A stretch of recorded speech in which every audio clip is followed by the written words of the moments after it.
Hello friends, welcome back to my channel. మేమైతే Andaman reach అయిపోయాము.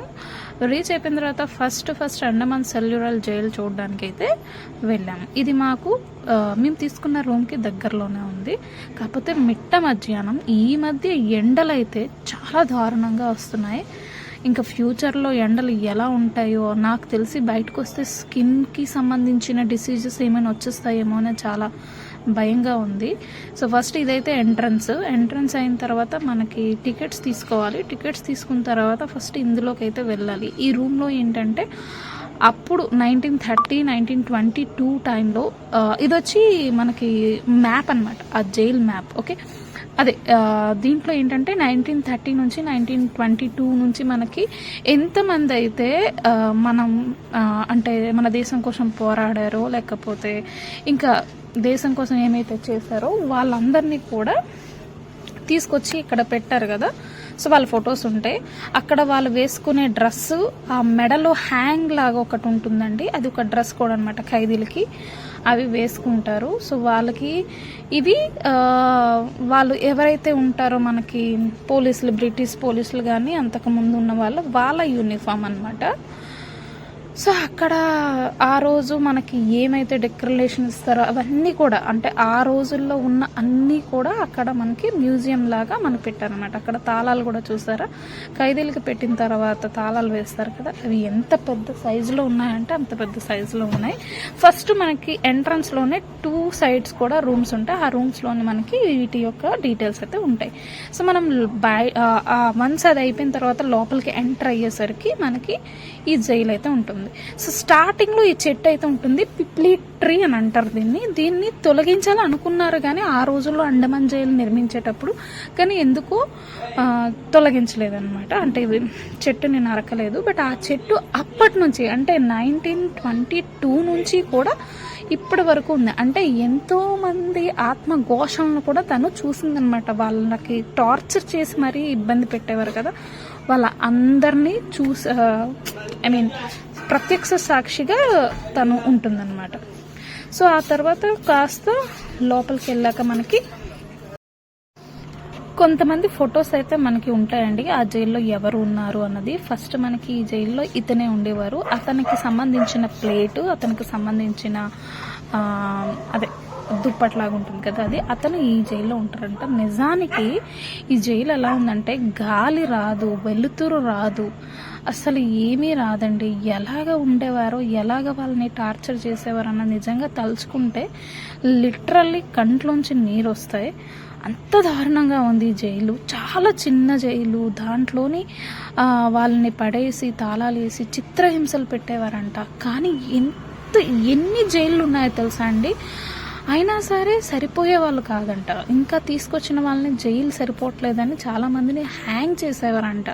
వాళ్ళ రూల్స్ కూడా చాలా డిఫరెంట్గా ఉండేవి. ఇలా మనకి 3 ఫ్లోర్స్ ఉంటాయండి. 3 ఫ్లోర్స్లో కూడా వరాసగా మనకి ఈ ఫస్ట్లో నేను చూపించిన రూట్ మ్యాప్ ఉంటుంది కదా, ఆ మ్యాప్ లాగా ప్రతి ఒక్క ఫ్లోర్లోనూ జైళ్ళు అయితే ఉన్నాయి. కానీ ఇంతమందిని తీసుకొచ్చి ఇక్కడ పడేశారా అన్న విషయాన్ని తలుచుకుంటే నిజంగా నాకు చాలా బాధ అనిపించింది.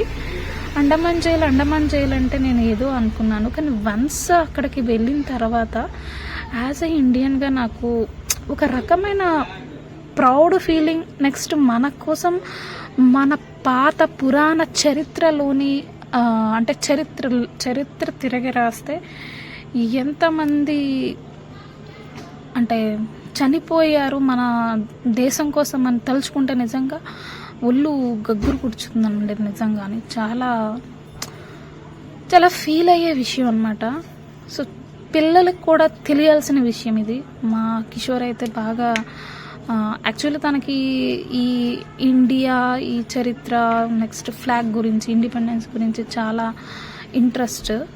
ఇవన్నీ చూశాక చాలా థ్రిల్గా ఫీల్ అయ్యాడు. నిజంగానే ఇది జరిగిందా అమ్మ అని అడిగాడు. నేనైతే ఇది నిజమే అని చెప్పాను. ఇంతమంది చనిపోయారా అంటే వాడు ఒకసారిగా నమ్మలేదు. బట్ తర్వాత అర్థం చేసుకున్నాడు, నిజమే అని తెలుసుకున్నాడు. ఈవినింగ్ నైట్ షోకి వెళ్ళాం కదా, నైట్ షోలో వాళ్ళు చాలా బ్రీఫ్గా ఎక్స్ప్లెయిన్ చేశారు. నిజంగా చాలా బాగుంది నైట్ షో అయితే. క్లారిటీగా అర్థమవుతుంది. అంటే నార్మల్గా అండమాన్ జైన్కి వెళ్ళి మనం వచ్చేయకూడదు. ఆ లైట్ షో కూడా చూస్తే తెలుస్తుంది. ఈ రూమ్ ఉంది చూసారా, ఇది హ్యాంగింగ్ రూమ్ అన్నమాట. ఇక్కడ హ్యాంగ్ చేస్తే కిందన ఇంకోటి ఉంటుంది, అక్కడ బాడీస్ అన్నవి వేలాడతాయి అన్నమాట. అది చూస్తేనే నాకు చాలా భయం అనిపించింది. అసలు ఇంతమందిని హ్యాంగ్ చేశారా ఏంటి అని తలుచుకుంటే నేను నిజంగా దడ పుడుతుంది. ఇగో ఇక్కడ ఈ కిందకి బాడీస్ అన్నవి వేలాడతాయి అన్నమాట. అక్కడ హ్యాంగ్ చేస్తే ఇక్కడ వేలాడతాయి. సో వాళ్ళని తీసుకొని వెళ్ళి సముద్రంలో పడేసేవారంట. సో ప్రతిరోజు కానీ అంటే ఎవరినైతే టార్చర్ పెడతారో వాళ్ళని అలా చేసేవారంట. తర్వాత కొన్ని సంవత్సరాల తర్వాత వీళ్ళకి పని చెప్పాలన్న ఉద్దేశంతో ప్రతిరోజు ఆయిల్ తీయమని చెప్పి కొబ్బరికాయలను ఇచ్చి వాళ్ళని ఇబ్బంది పెట్టేవారంట. చాలా ఆయిల్ తీయమని చెప్పేవారంట. మన వాళ్ళు తీయలేక అన్ని ఆయిల్ ఒకే రోజు ఎలా తీయగలము అన్న దానికోసం కూడా పోరాడేవారంట. చాలా వరకు కష్టాలు పడ్డారు. తర్వాత తిరగబడిన తర్వాత మనకి చాలామంది వచ్చారు కదండి.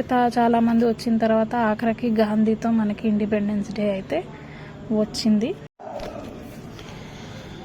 సో అలా ఇబ్బంది పెట్టేవారు. నైట్ అయితే మేము నైట్ షోకి అయితే వెళ్ళాము. నైట్ షోలో చెప్పాను కదా, మంచిగా ఎక్స్ప్లెయిన్ చేశారు. అప్పుడు కానీ నాకు అర్థం కాలేదు ఎంతమంది ఉన్నారు, ఎందుకు అసలు కట్టాల్సి వచ్చింది అండమాన్ జైలు, అవన్నీ కూడా చాలా బాగా ఎక్స్ప్లెయిన్ చేశారు. ఇదండి ఈరోజు టూరు, అండమాన్ టూరు.